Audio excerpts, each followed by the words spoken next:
Shalom Bapak Ibu dan Saudara terkasih di dalam nama Tuhan Yesus, dimanapun Anda berada dan dimanapun Anda bisa mendengar rekaman ini.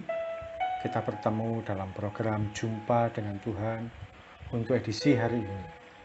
Sebagai dasar kebenaran firman Tuhan, saya akan bacakan dari Roma 12 ayat 1. Firman Tuhan mengatakan, "Karena itu, saudara-saudara, demi kemurahan Allah, aku menasihatkan kamu, supaya kamu mempersembahkan tubuhmu sebagai persembahan yang hidup, yang kudus, dan yang berkenan kepada Allah. Itu adalah ibadahmu yang sejati." Sahabat Kristus, kalau kita mendengar kata penyembahan, apa yang ada dalam pikiran kita?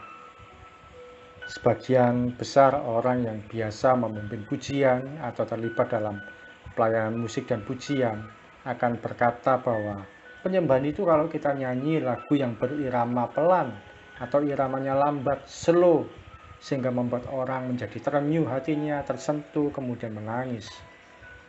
Saya dulu ketika masih suka memimpin pujian di persekutuan doa, saya sering membuat daftar lagu. Saya kelompokkan di dalam ibadah persekutuan doa. Pertama, lagu penyembahan, memulai dengan lagu yang iramanya pelan. Setelah itu nanti disusul 2-3 lagu sukacita yang iramanya cepat atau riang, yang mengajak jemaat untuk bertepuk tangan. Setelah itu menyanyikan lagi lagu penyembahan untuk memasuki firman Tuhan. Demikian yang saya artikan bahwa penyembahan itu adalah lagu yang iramanya pelan, iramanya lambat, yang membuat orang menjadi tersentuh hatinya. Betapa seringkali kita dengan mudahnya mendefinisikan penyembahan itu lagu yang iramanya pelan atau slow, seperti yang saya sampaikan tadi. Jadi lagu yang masuk kategori penyembahan yang saya buat waktu itu, misalkan, "Ku mau cinta Yesus selamanya," atau "Bapa, Engkau sungguh baik," atau juga lagu yang ini, "Bagaikan bejana siap dibentuk," dan sebagainya. Dan saya menamakan itu adalah lagu penyembahan. Sebenarnya tidak demikian. Kalau dibedakan dalam pujian dan penyembahan, pujian itu artinya kita menyatakan kesanggupan Tuhan atas hidup kita. Kita menyatakan kemampuan Tuhan, kekuatannya, kemahakuasaannya, berkat yang Dia sanggup berikan, dan sebagainya, yang menyatakan kemampuan, kekuasaan Tuhan atas hidup kita. Tapi penyembahan merupakan pernyataan kita atau pengakuan kita akan sifat-sifat Tuhan yang berupa kekudusan Tuhan, kesucian Tuhan, atau kebenarannya dan kasih setianya. Itu adalah kita sedang menyembah Tuhan. Kita berkata, "Engkau kudus ya Tuhan. Engkau adalah pribadi yang suci. Engkau yang mengerti isi hatiku ya Tuhan. Engkau yang mengatur setiap langkahku." Dan kita dengan berkata demikian, kita sedang menyembah Tuhan.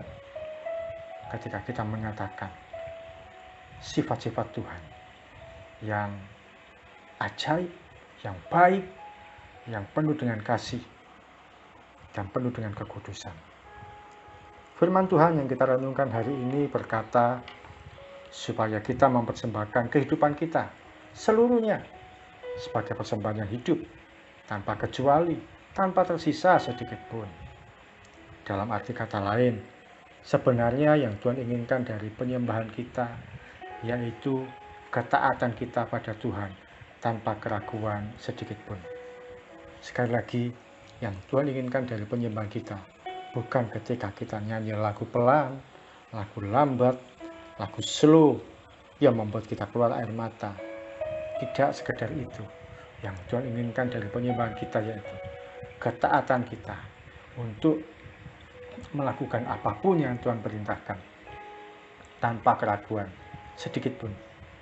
Tuhan mau kita mempersembahkan kehidupan kita pada Tuhan sepenuhnya, seluruhnya. Mohon maaf kalau mendengar kata melayani, kalau mendengar kata mempersembahkan kehidupan pada Tuhan sepenuhnya, itu bukan berarti harus melayani Tuhan full timer atau sepenuh waktu. Namun penyembahan artinya ketaatan dan penyerahan kita pada Tuhan sepenuhnya. Bagaimana saat Tuhan mau untuk kita melakukan sesuatu yang bertentangan dengan ego kita? Apakah kita taat atau tidak? Atau kita masih berpikir-pikir lebih dulu? Atau malah kita menundanya? Atau bahkan kita berkata, ini bukan dari Tuhan. Ketika kita dalam ketidakberdayaan, bagaimana keputusan yang kita ambil? Adakah mencari pertolongan Tuhan? Atau kita lebih suka cerita-cerita pada manusia, pada orang lain yang kita anggap lebih mampu, lebih kaya, atau lebih punya jabatan dari kita.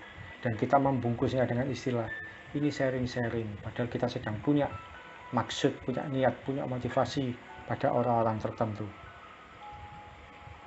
Atau kalau Tuhan minta kita memberi sesuatu pada orang lain, memberkati orang lain, apakah kita sibuk mikir cari ayat untuk menolak yang Tuhan ingin kita lakukan sehingga kita tidak memberi, dan kita sibuk cari ayat yang mana ya yang membuat saya itu tidak harus memberi, tidak memberi perpuluhan, tidak memberi persembahan, atau tidak memberi orang lain.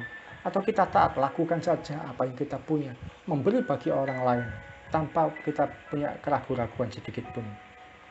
Dan kita nggak mikir, oh untuk makan saya sehari-hari saja susah, apalagi untuk memberi bagi orang lain. Tidak. Penyembahan yaitu ketaatan kita pada Tuhan sepenuhnya. Kalau Tuhan minta kita mengampuni seseorang, siapapun itu, adakah kita mau melakukannya? Atau kita menundanya dan kita sibuk cari pembenaran? Sekali lagi, penyembahan kepada Tuhan sepenuhnya berbicara mengenai hati kita yang mau taat pada Tuhan tanpa kompromi, tanpa penundaan. Tuhan bukanlah seperti presiden yang menegakkan peraturan demokratis, menghargai hak asasi manusia sehingga dibebaskan pada pilihan boleh menyembah Tuhan atau tidak. No, tidak demikian. Pemerintahan Tuhan adalah kingdom atau kerajaan yang hukumnya kalau tidak mau menyembah Tuhan tentu ada konsekuensinya.